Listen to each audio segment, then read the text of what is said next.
All right. Hello, everyone.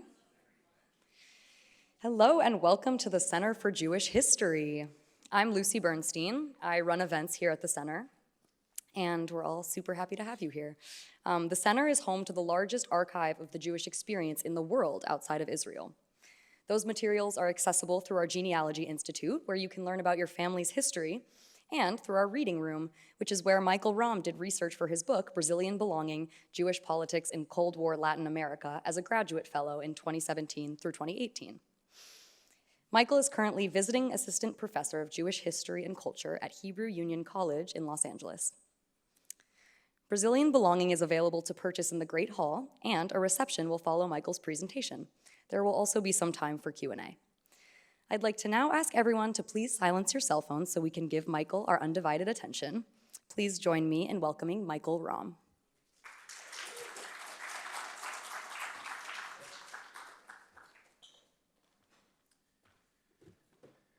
Thank you, Lucy, for that very kind introduction. And I have to say, doing my book launch here at the Center for Jewish History is really a dream come true. I did so much of my research here and also my writing. And I've heard so many excellent book talks here before, including by some people that are in this room. So it's really a great honor and a privilege to be able to give this talk here. I'd like to thank Julie Kaplan, Gabriel Sanders, the entire CJH team for all the hard work that they put together in making this event possible. I would also like to thank the CJH and YIVO librarians, past and staff, past and present, who helped me with my research, especially Ilyas Levutsky, Michelle McCarthy-Baylor, J.D. Arden, Moria Amit, and of course, Eddie Portnoy. And thanks as well to everyone who came to my book launch from near and far, especially my parents, Marion and Stephen Rom, who came all the way to Vancouver. Thanks also Jeff Levin, who's here from Atlanta, and Rebecca Galprin, who's here from Washington, D.C. It's really great to have all of you with me today. So I'll begin my presentation with a question that I often get asked when I tell people that I study Jewish history in Brazil. And that question, of course, is why Brazil? So here's some hints. So one could argue that there are many reasons to study Brazil, especially including its natural beauty, rich popular culture, and abundant tropical fruit. But the real reason to study Brazil, of course, is that Brazil has a unique and very fascinating Jewish community that is very much one of a kind. As you can see from this chart, Brazil is home to the 10th largest Jewish community in the world, with between 91 and 120,000 people. This data here is taken from the Berman Jewish Data Bank from 2022.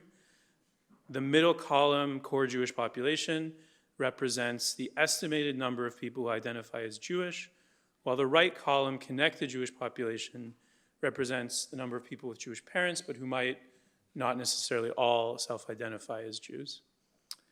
So Brazil is just below Germany and Australia, and not too far off from Russia and Argentina. Beyond being the 10th largest Jewish community in the world, Brazil is home to the largest Jewish community in a non-white majority country. So as you can see, according to this pie chart, the 2022 Brazilian National Census recorded 45.3% of the Brazilian population as identifying as mixed race. So that's the blue area in the pie chart. 43.5% identifying as white, 10% as black, and fewer than 1% identify as either indigenous or Asian.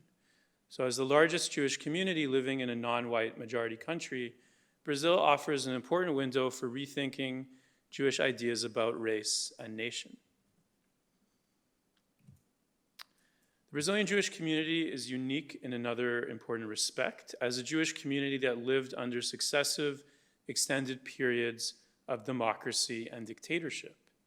Most Jews immigrated to Brazil from Eastern Europe and across the Middle East during the 1920s and 1930s, a period that spanned the final years of the First Republic, which was a time of oligarchical rule. And it also included the regime of Getulio Vargas. And the Getulio Vargas regime began in 1930 with a military coup, and also included a dictatorship between 1937 and 1945. Following World War II, Brazilian Jews experienced 20 years of post-war democracy and 2 decades of military dictatorship, enabling an analysis of the respective impacts of democracy and dictatorship on Jewish politics of belonging. Previous scholarship on Brazilian Jewish history in both English and Portuguese has primarily addressed the period of Jewish mass migration to Brazil during the 1920s and 1930s. This scholarship has focused on Brazilian immigration officials who both accepted and then rejected prospective Jewish immigrants, rather than on Jewish immigrants themselves. While this scholarship has made many contributions to the field of Brazilian Jewish history, much of it is over 30 years old and ready for a revision. So my book is the first work to examine Brazilian Jewish history after World War II. It's also the first to focus primarily on Brazilian Jews themselves rather than immigration officials.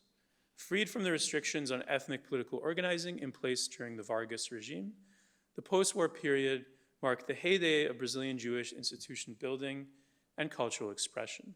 More broadly, this book is also the first study of Jewish politics of belonging throughout the entire Cold War.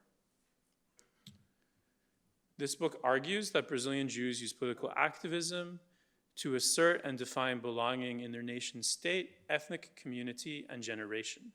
However, this political activism took different forms under democracy and dictatorship. During the post-war democracy, which is from 1945 to 1964, Brazilian Jewish politics focused on fighting anti-Semitism in Brazil and elsewhere.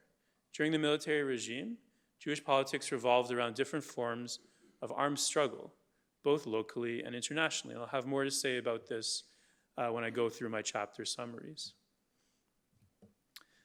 The research for this book was conducted at over 20 archives and private collections in Brazil, Israel, and the United States.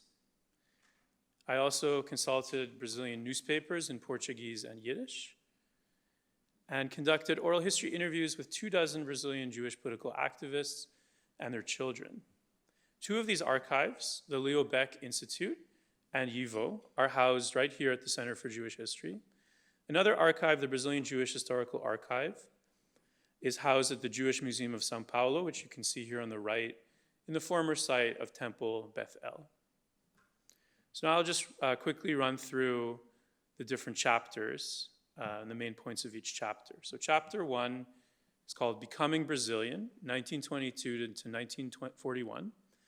This chapter examines Jewish immigration to Brazil during the 1920s and 1930s till the onset of anti-Semitic immigration restrictions. This chapter argues for the importance of the anti-Semitic myth of Judeo-Bolshevism to these restrictions, which began in 1937. The myth of Judeo-Bolshevism, of course, is this idea that Jews around the world are responsible for communist subversion. And this is an aspect of these immigration restrictions that has not previously been argued for in the previous scholarship on Jewish immigration to Brazil. Judeo-Bolshevism also served as a pretext for the implementation of a dictatorship also in 1937 in response to a forged plan for communist insurrection known as the Cohen Plan. Chapter 2, this is Brazil, 1941 to 1950. This chapter shows how these immigration restrictions remained in effect even after World War II and the return of democracy. The struggle against these restrictions united Brazilian Zionists and Jewish communists, who also worked together to establish Jewish communal institutions such as the state federations of São Paulo and Rio de Janeiro. However, following the onset of the Cold War, Zionists and communists engaged in bitter battles over communal belonging. Chapter 3, Bahia is not Prague, 1951 to 1960. This chapter shows how Brazilian Zionists were able to take advantage of Soviet anti-Semitism to expel communists from Brazilian Jewish communal institutions during the early 1950s. Following these expulsions, however, Zionists had to deal with internal conflicts over the arrival of Israeli immigrants in Brazil and whether to provide them with aid. Meanwhile, Jewish communists faced their own internal schisms in response to Soviet Premier Nikita Khrushchev's 1956 denunciation of Stalinist anti-Semitism and the Stalinist cult of personality. Chapter 4, The Torah of Che Guevara, 1961 to 1971. This chapter examines the participation of Jewish high school and university students in the student movement and the armed struggle against the military dictatorship. It shows how Jewish students often became politicized as a result of social networks formed at Jewish schools and summer camps. Jewish students often repurposed these networks to serve the cause of the armed struggle, drawing on their Jewish friends to act as support networks and sympathizers in aid of clandestine political activists, including activists who were not themselves Jewish. Chapter 5, The War Came to Bom Retiro, 1971 to 1982. During the 1970s, Brazilian Zionists fought against a different kind of armed struggle, that of the Palestine Liberation Organization, which attempted to open a diplomatic office in Brazil towards the end of that decade. Zionist activists argued that the opening of this office would threaten the harmonious coexistence of Brazilian Jews and Arabs. Meanwhile, Jewish leftists used the 1982 Israeli invasion of Lebanon to attempt to challenge Zionist hegemony over Brazilian Jewish communal institutions. The final chapter is called Democracy Again, 1982 to 2022. This chapter explores the participation of Brazilian Jewish political activists, some of whom were former armed struggle activists, in new environmental and labor movements that emerged following the return of democracy in the 1980s. Brazilian Jews also created films, fiction, and museums that attempted to grapple with the legacies of military rule. While these activists were prominent as individuals, during the regime of Jair Bolsonaro, 2018 to 2022, Jews became prominent as a community, both supporting and opposing the controversial president, who I'll also have more to say about later.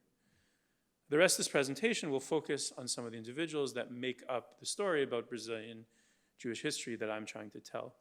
So I'll begin with perhaps the most interesting individual I came across, a man named Schulam Rubel, who was a Polish Jew from the town of Losice, who moved to Brazil in 1929. He and his wife, Sechia, met their fellow Lositzer landsman, Mordechai Shinar, who visited Rio de Janeiro in 1946. And Shinar describes this encounter in the Yizkor book for Losice, in the memory book for the murdered community of Losice. Shinar writes that he recognized Sechia right away, but Sholem was another story. Instead of the tall Hasidic youth that he remembered from his shtetl, with a long kaftan, round-brimmed hat, beard, and pious, Shinar saw a bareheaded, clean-shaven man wearing a modern suit. Shulam later explained that his beard and kaftan both disappeared overboard the ship that took him to Brazil. Just a quick tech question.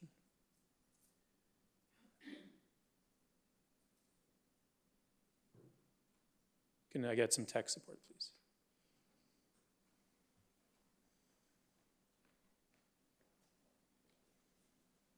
How do I scroll down?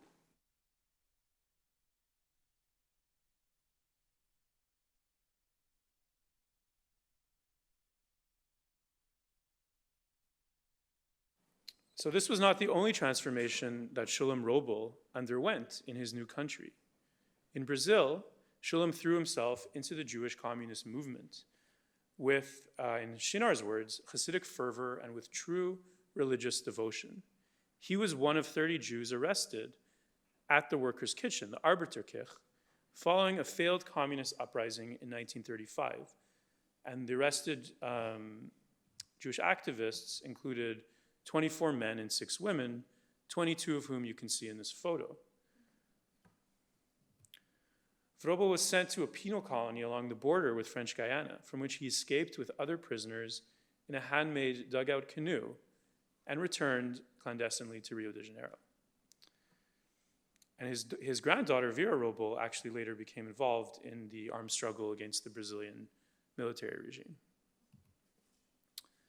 Other Polish Jews arrived in Brazil after World War II. One such immigrant, Conrad Kmutz, was a Polish Jew from Ostrowiec who survived World War II in Auschwitz and Dachau. He arrived in Brazil in 1946 and became the São Paulo correspondent for the largest Yiddish newspaper, Yiddische Presse. His memoir of his wartime experiences, Koszmaren, or Nightmares, has been translated into English and Portuguese. Here's the original Yiddish cover. Kmut's colleague at Yiddische Presse, David Marcus, was another Polish Jewish Holocaust survivor. When the war broke out, Marcus was living in Vilna, where he was studying at the university. He crossed the Soviet Union, he made his way to Kobe, Japan, and then ended up in Shanghai, China, where he spent the remaining war years before emigrating to Montevideo, Uruguay, and finally Brazil in 1950. He and Kmutz were both committed Zionists and fervent anti-communists. They played leading roles in calling for the expulsion of Jewish communist institutions from the Jewish state federations of Rio de Janeiro and São Paulo.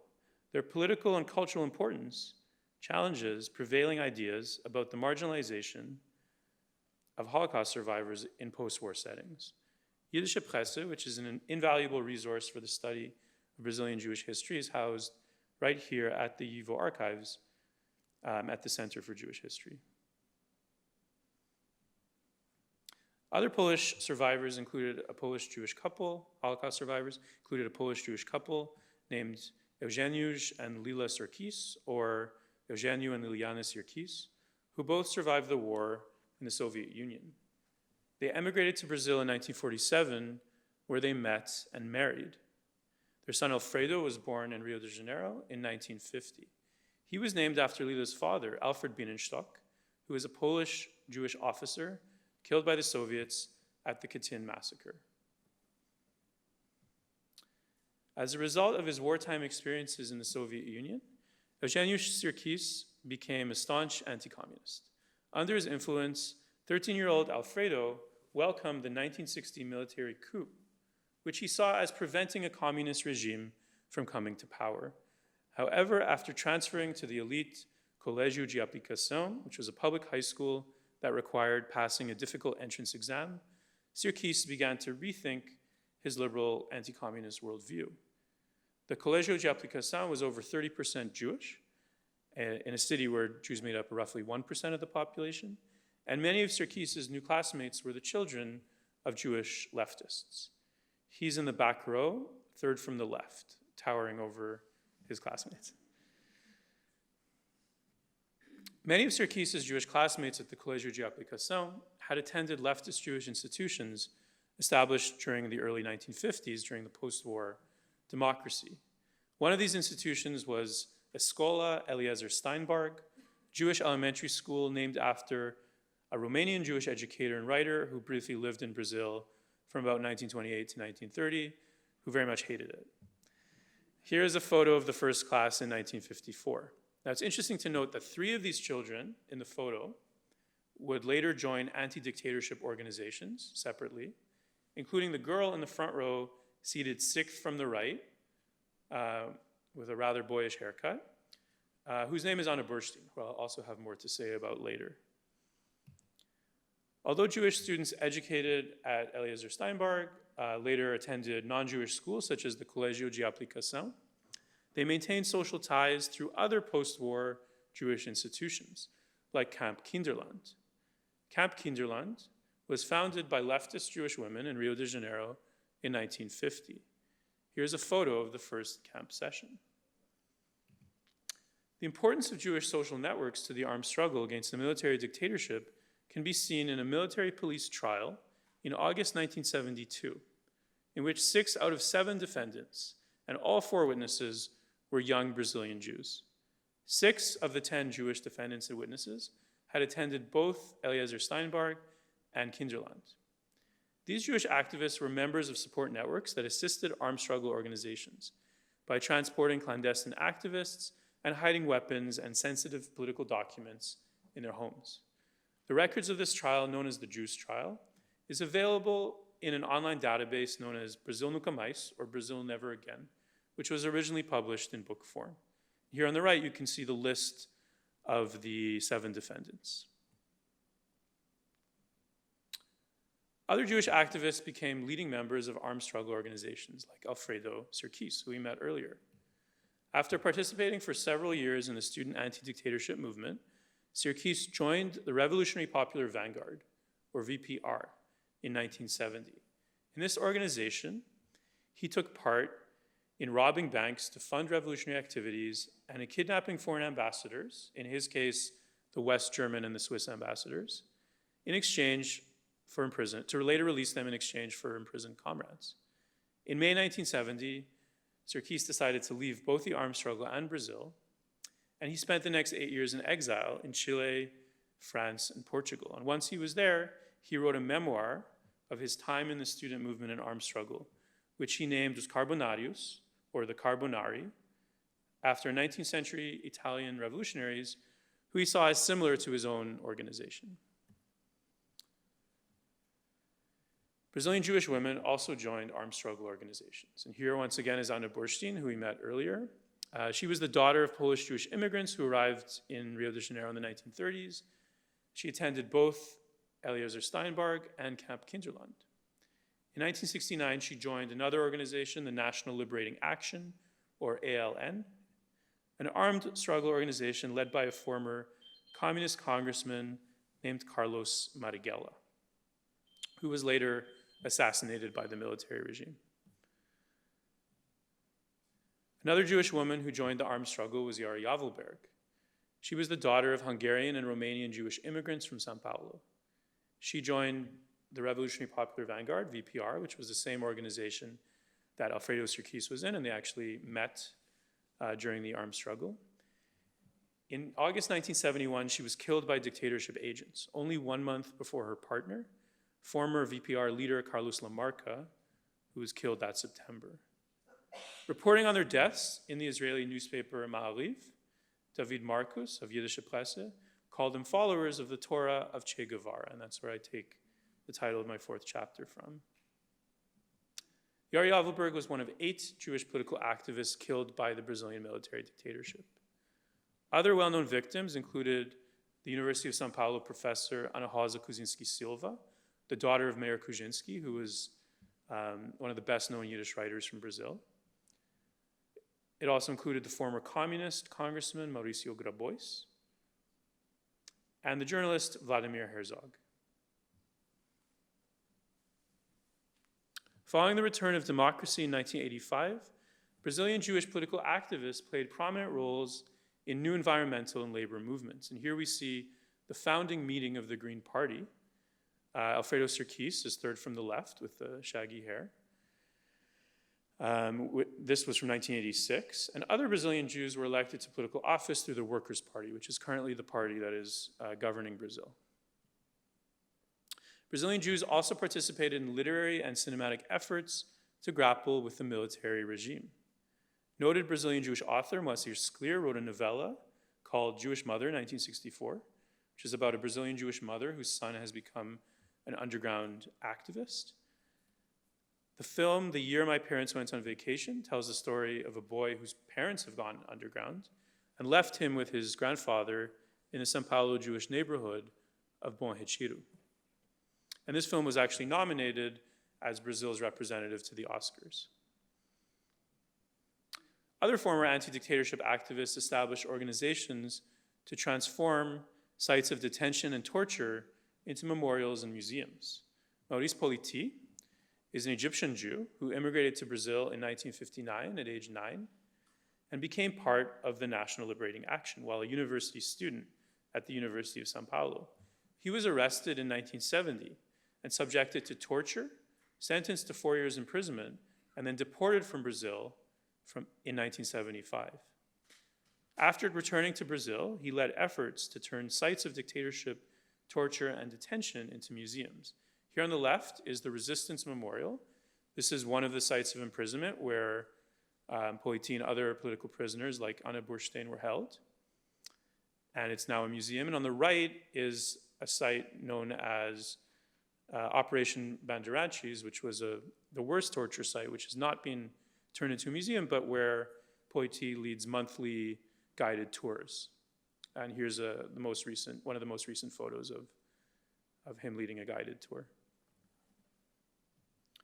While Brazilian Jews were prominent as individuals during the presidency of Jair Bolsonaro, which lasted from 2019 to 2022, Jews became highly visible as a community.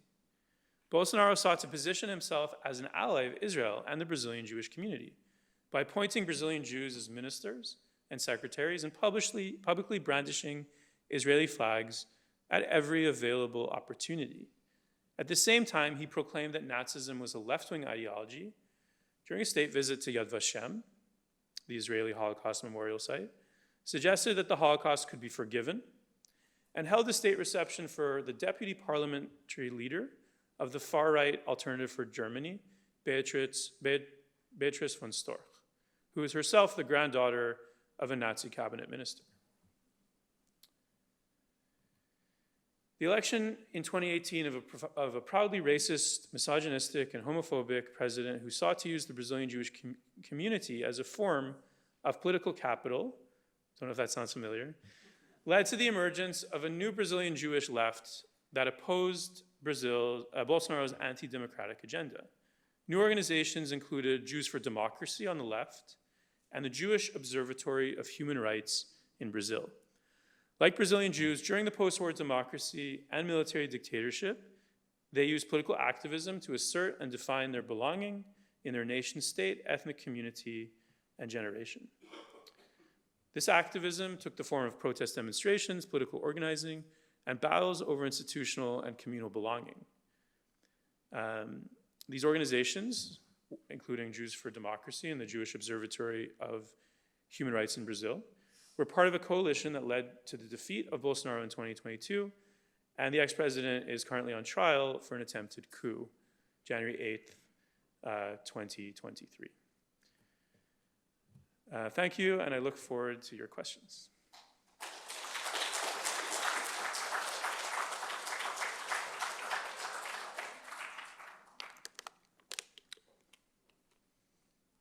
Yes, on the left.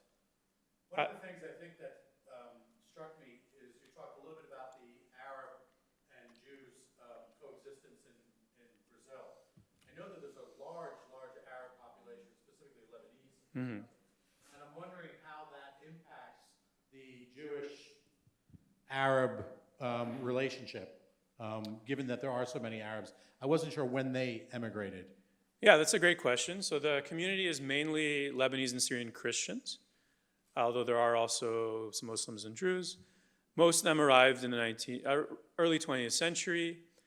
And so this idea that Brazil had uniquely cordial or harmonious Arab-Jewish relations plays into the idea of racial democracy, which is this idea, this myth that I talk about in my book, but I didn't mention earlier, that Brazil itself has uniquely cordial and harmonious race relations. So Jews are attempting to use this discourse to argue that while we have good relations now, this diplomatic office, if it's approved, will threaten these relations. And this was a very successful argument because essentially the military regime did not really want to recognize this office, but it was compelled to out of its dependence on Iraqi oil imports. So essentially the Iraqi vice president arrives in Brazil with the PLO representative, forces Brazil to essentially recognize the PLO. And so the military regime was not really that excited on doing this anyway, but they were compelled to out of economic interests. Great question.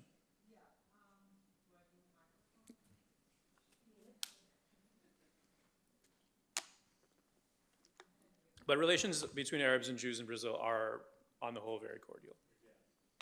I wonder if you could say a little more about the difference between Jewish communists and Jewish Zionists. And I didn't know much about this conflict. And did Jewish communists oppose the separate state of Israel? Yeah, that's a great question. So essentially the two major political movements in Brazil, and I would argue throughout most of the Jewish world, if we're talking about the immediate period after World War II, are Zionism and communism. And Zionists and communists actually worked together because the Soviet Union recognized the state of Israel and supported the creation, the partition of Palestine into two states in November 1947, and was not only that, but also provided the Jewish state with arms, the Jewish army, the Haganah, with arms through Czechoslovakia, but very much with Soviet approval. So arguably, Israel would not have succeeded in being created without the support of the Soviet Union. And the obvious question is, why did the Soviet Union do that? This was a reversal of its prior position on Zionism, which was opposition to Zionism. But the Soviet Union, essentially, at this point, is trying to create satellite states, and it wanted the British out of the Middle East. If you remember, the British are the power ruling Palestine up until 1948. The Soviet Union already starting to see the British as rivals. And they assumed that a state that was founded by Eastern European socialists would be a pro-Soviet state. That obviously is not what happened. But the result, both of the Red Army being the army that defeated Nazism and the Soviet Union very much supporting the creation of Israel, meant that Zionists and communists could work very closely together. So in Brazil is unique in that the post-war period is a time when Jews in Brazil are building their institutions from scratch, because they've just been through this period, 1937 to 1945, that was a dictatorship that repressed all ethnic political organizations in an effort to create a homogenous national community. So with the return of democracy in 1945, Brazilian Jews are able to create communal-wide institutions, and Zionists and communists work together to build these institutions, which is why with the onset of the Cold War, a wave of Soviet anti-Semitism targeting prominent Jews such as Salomon Michoels and some of the Yiddish writers who were murdered in 1952. With this onset of Soviet anti-Semitism and a Soviet turn away from Israel, when Israel does not become a client state, there's a bitter fight that goes on, not only in Brazil, but also in the United States, as Ayala Brin's work discusses, and in Argentina and France, where throughout these societies, Jews are essentially fighting over, do Jewish communists have a place in our organizations? And there are different perspectives. Even among Zionists, there were a lot of people in Brazil, who wanted to conclude communists because they were an important part of the Jewish community. But the voices of people like David Marcus, Conrad Kmutz, that did not want to include communists, these were the voices that prevailed. And a lot of that had to do with the Prague trial in 1952 of many Jewish communist leaders, and then the Moscow doctors plot, where there was this where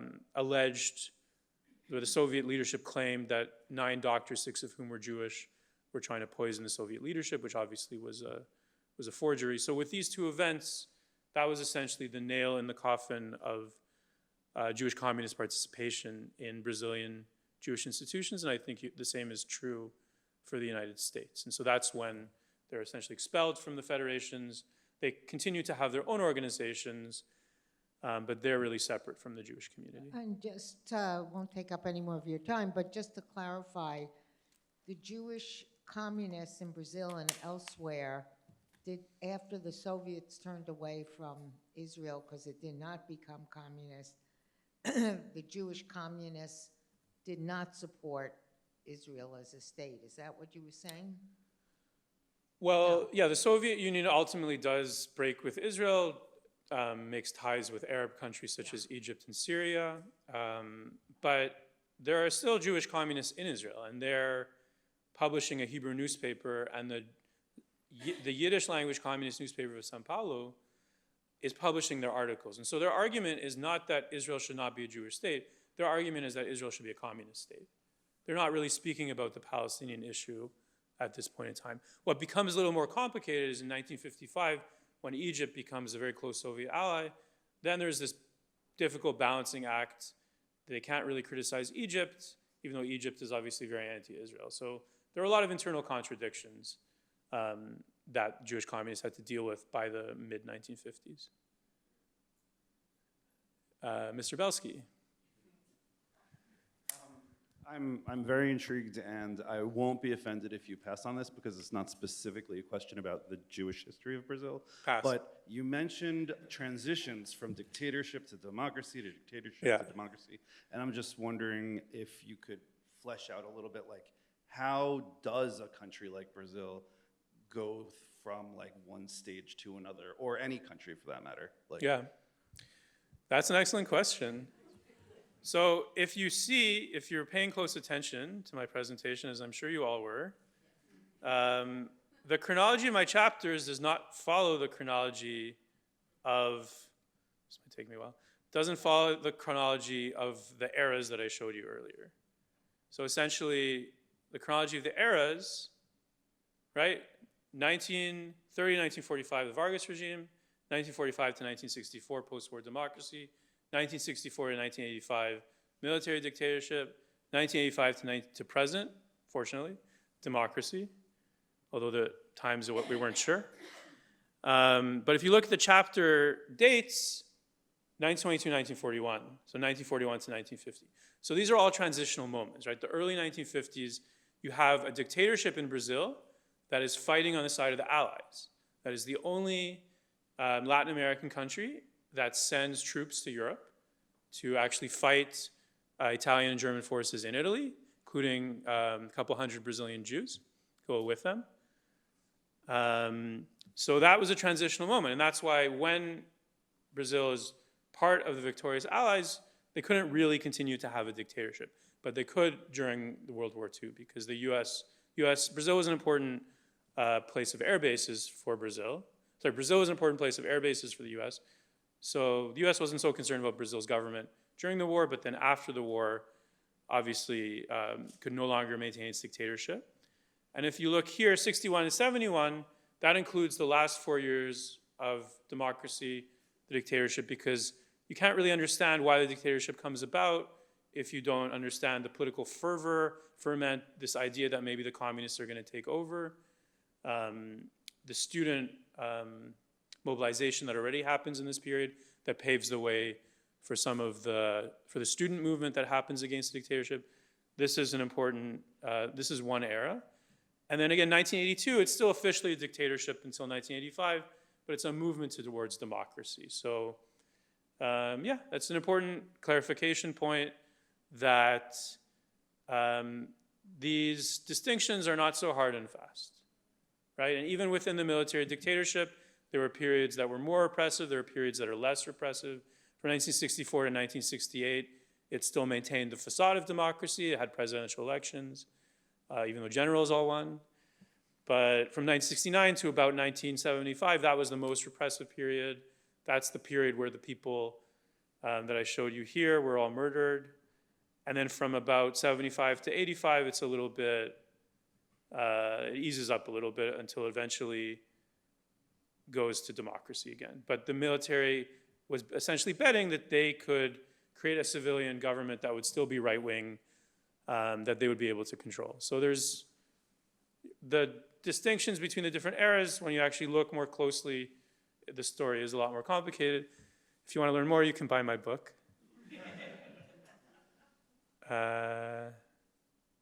Mom?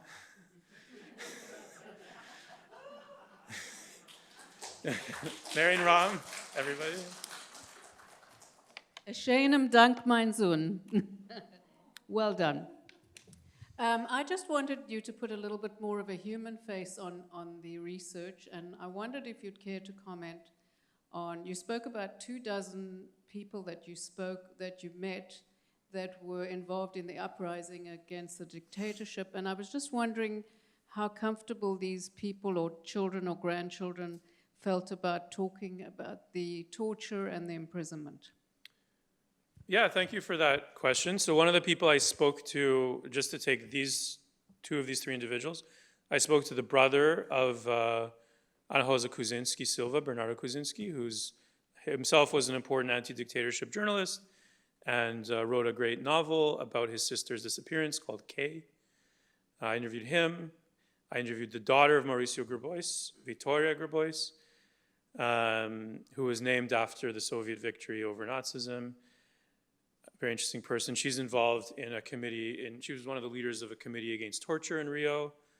Wasn't able to speak to anyone from the Herzog family. I did speak to the brother of Yara Yavalberg. I spoke to Anna Bourstein. I actually interviewed her 3 times. These people are very committed to getting their story out. You know, Brazil has a lot of historical amnesia. That's one of the reasons why someone like Jair Bolsonaro, whose political platform was about defending the dictatorship, why he could be elected not so many years, still within the lifetime of the victims of the dictatorship. And so they see the importance of getting their message out. Also, the Workers' Party of Lula da Silva, Dilma Rousseff, was promoting a lot of truth commissions in order to get people to tell their stories. So during the Workers' Party era, people were very motivated to telling their stories. It was a little more challenging under Bolsonaro, but the political importance of telling the stories was obvious. Yes, Alan. Thank you so much. During the military dictatorship, was there any attempt to cultivate a sense of international solidarity with Jewish communities, for example, in places like Argentina that were also going through a similar struggle? That's a great question. So the chronology is a little different. Argentina's dictatorship is 78 to 83. This is really already a time when the Brazilian dictatorship is starting to open up. There was actually a Brazilian activist, Flavio Cuzzi, who's arrested in Argentina. He's a Trotskyist. There's another Brazilian who's also arrested. There's a campaign to get them released that was ultimately successful. Some of the people that I interviewed had family in Argentina who were disappeared. So there's definitely a similar experience. There aren't really Jewish organizations, with the exception perhaps of the IKUF, which is the leftist Yiddish cultural organization that had ties between Argentina, Uruguay, Chile, Brazil, but that was already kind of fading by this point. There's actually a very interesting leftist Zionist organization called Irgun Magen Yehuda, which has branches in all these 4 countries, started on the right and then goes to the left. Many of its members make Aliyah to Israel and then actually become involved in a Jewish-Palestinian coexistence movement. So that's one organization that comes to mind. But in terms of fighting dictatorships, there isn't really, a Jewish organization. These Brazilian Jews that I speak about, they're working together, but they're not working for a Jewish cause. They see themselves as Brazilian. They see themselves as a part of a generation that is fighting for political freedom and also for cultural freedom. Anna Bourstein spoke a lot about the importance of birth control coming to Brazil. And so it's a moment, there's this hippie counterculture in Rio, and this hippie counterculture is going on during a military regime. So it's a very much a sense of dissonance, cognitive dissonance. But what I think makes the experience Jewish is that these people grew up many of them in progressive Jewish households. They were raised to question authority, and they were raised really to promote socialism and to promote more progressive causes.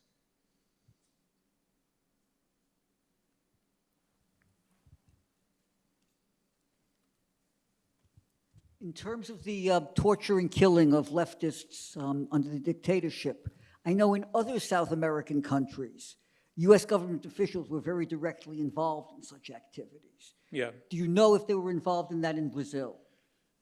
Definitely. I mean, definitely.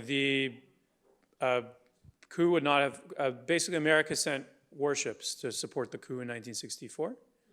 The CIA funded various think tanks that were right-wing think tanks in Brazil during the early 1960s to essentially destabilize the government. All these torturers throughout South America received training in the School of the Americas.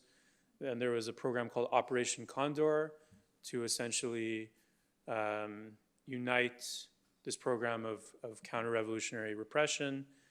And Brazil was actually involved in training Chileans, because the Chilean coup happens in 1973. So Chile and Argentina are much bloodier dictatorships than Brazil. Only about roughly 500 people are killed for political reasons in Brazil compared to perhaps tens of thousands in Chile and Argentina. That's Bolsonaro's complaint, that the Brazilian dictatorship didn't kill enough.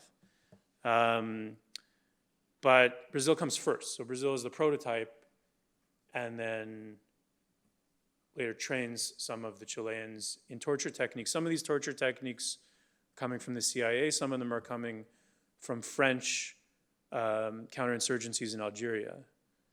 So there's very much a global repression that includes the US, but not only the US. Yes, and then Jeff after. Does your book, going back to World War II, does your book expand the subject of Jewish immigration, which was forbidden entry? They had specific laws against Jewish immigration. The Vargas was allied with the Germans before, between 40 and 42. Does your book delve in based on Professor Kaufman's immigration book on do you expand on that? Because you mentioned that there were 800 Jews who got into Brazil with diplomatic visas through the ambassador Luis Martin de Sousa Dantes, who was a big hero, and he only got admitted as a righteous in 2003. My family got in 41, which is Wow. the latest. What's there were what's your last name? There were 13, which was the most that he gave at one time. Okay. My family made a movie about this also. It's Strozenberg. My grandfather founded the Jewish school in Rio, the Barilan. You're Yeah. related to Flora. We'll discuss it later. But anyway, Okay. Yeah, of course. So Fabio Koifman's book that you're referring to, Quixote nas Trevas, yeah. or Don Quixote in the Trenches, which is about Sousa Dantas, who was the Brazilian ambassador to France and very much a righteous Gentile, saved many Jews and also other people at risk. 800. I'm sorry? 800 Jews. Yeah, and also other people at risk of, such as Spanish Republicans. I do talk about him, and I talk about, in general, the immigration, but obviously, in a more streamlined way. So this is one chapter. He wrote all these people wrote books. Yeah. I have one chapter that deals, as I said, with the immigration in the 1920s, early 1930s, then the period of repression, then the slight easing up when Vargas actually, he uses the Judeo-Bolshevist myth to come to power, to create a coup, to extend his power. He's already in power, but he no longer needs it after he destroys his right-wing opponents, the integralists. But the Jews were very much under surveillance for a very long time. Sure. I mean, really Yeah. they were spying on Jews, and especially with their relationship with Jews in Argentina. Do you go into this or not so much? Because that's not. Well, to find out more, you can. Sorry? To find out more, you can buy the book. I will. But I do go into it. But I go into it in a chapter as opposed to a book, and I build on all this work, and I look at some of the sources that I steal some of their sources essentially, but I mean it's all sources from the Ministry of Foreign Relations in Rio. My argument that's new is this idea of Judeo-Bolshevism, which no one really talks about, but which to me is obvious, that there's this failed communist coup in 1935, and then the anti-Jewish restrictions start in 1937. There's a direct connection between the two. But to learn more, I recommend reading the book. Dr. Levin. You won't be able to answer my question by saying buy the book because I already bought the book. Buy another one. Thank you for the fascinating talk. You mentioned one Egyptian Jewish Brazilian. Maybe this connects to your next ongoing work, but if you could talk more about to what extent Middle Eastern Jewish migrants shaped Brazilian politics or Jewish life in Brazil. Yeah, so that's a great question. As you know, my next project is on the immigration of Egyptian Jews to Brazil during the late 1950s. Maurice Politi is part of that story. And I became interested in that story through interviewing him and two other Egyptian Jews who participated in the armed struggle in various capacities. But this is, to be fair, largely an Ashkenazi story. I'm using Yiddish sources. There were not Ladino language newspapers in Brazil. The Sephardic Jews were less politicized in the way they're present in Jewish institutions. There's always an effort to include them. Many of them come from Lebanon. Well, really the first Jews in Brazil in the 19th century are from Morocco, who come to the Amazon and to Rio. Then you have Syrian, Lebanese, Greek and Turkish Sephardic Jews, then obviously the Egyptians coming in the 50s. But they don't create leftist organizations that parallel the Ashkenazi leftist organizations. They are, of course, involved in Brazilian leftist organizations. Maurice Politi created his own organization to promote turning sites of torture into memorials. And so he's very much leading that charge. But there's a lesser role. And as a whole, the Jewish community is roughly 2/3 Ashkenazi, perhaps 15% German origin, and then 10% Sephardic or Mizrahi. Yeah. Final question? In the back, Rabbi Carl. Just in the post-immigration. Thanks. Just a like basic demographic info in the post-immigration period, like the second generation and stuff of Brazilian Jews. Are they a fairly well-off community, or what's like the socioeconomic background of the community? Yeah, they are quite well off. They've had a period of socioeconomic upward mobility, and that's why the story of the armed struggle, which some of you might be familiar with from the recent Oscar-winning movie I'm Still Here, is largely a story of the middle class, right? It's people that have access to elite public high schools or even private high schools, that have access to universities at a time when most Brazilians are not sending their children to universities. So this is very much a story of the Jews in the armed struggle. Is a story of socioeconomic upward mobility, even though I don't really focus on the economic angle so much. I more talk about the political angle. But that's really what's behind this. And so Jews are succeeding. They're feeling that they're very much Brazilians, but then when through the armed struggle, they do confront this undercurrent of anti-Semitism that continues to exist in the military, and that leads to the death of people like Vladimir Herzog, who is essentially called in for questioning, is tortured to death. I suspect anti-Semitism played a role.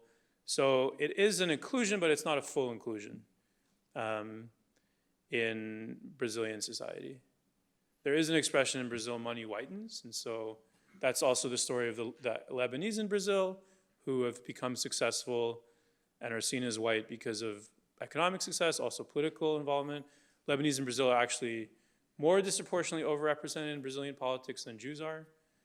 At one point, both the mayor of São Paulo, the governor of São Paulo state, and the president of Brazil were all of Lebanese descent. That was roughly 10 years ago. Yeah, so it is a story of socioeconomic upward mobility. In fact, the two best hospitals in São Paulo are the Einstein Hospital, which is the Jewish hospital, and the Syrian Lebanese hospital. And so that's an example of how these two communities are quite similar in terms of succeeding and investing in institutions that both serve their own communities and serve the broader Brazilian society.